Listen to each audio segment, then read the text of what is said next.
Thank you very much, and good morning.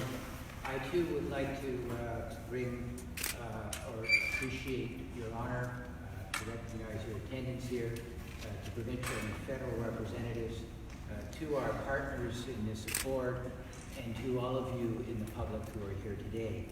I also want to recognize that I am joined by two members of my council, Deputy Mayor Sherry Senes and Councillor Anita Locke. Thank you very much for attending. The formal relationship between First Nations and Canada is anchored in a government-to-government process that continues to evolve. It is a process that first brought together Keith and I, me representing the Crown as the Minister of the Day, and Keith representing First Nations, conversations in which we discussed new models of governance. And for those of you who know Keith and myself, you know they were not brief conversations, and I'm about to prove to you why in the next few minutes.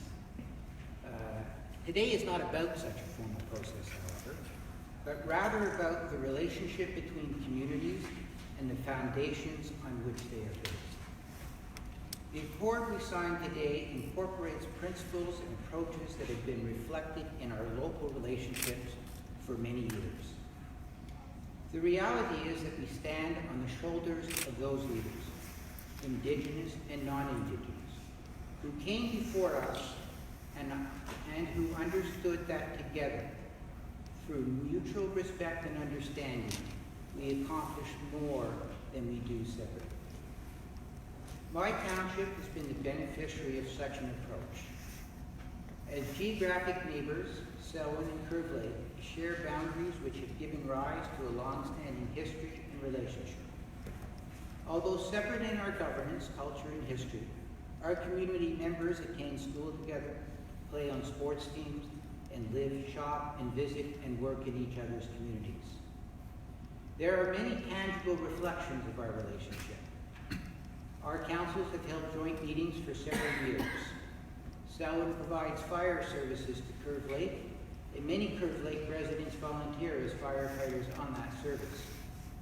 Most recently, Curve Lake, Selwyn, and the city of Peterborough outlined a community bus service that will operate in both Selwyn and Curve Lake.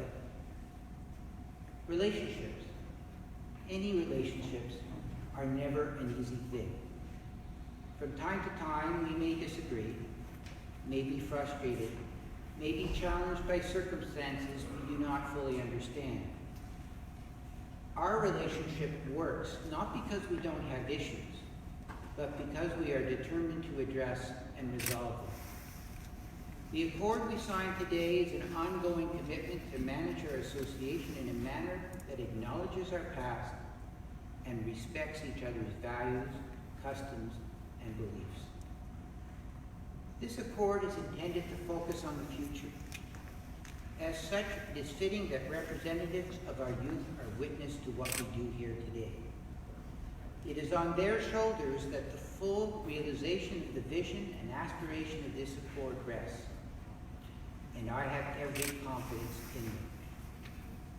Thanks to all who have participated today, and all those who have worked on strengthening the relationship that binds us together. To quote Margaret Mead, "Never doubt that a small group of thoughtful, committed people can change the world.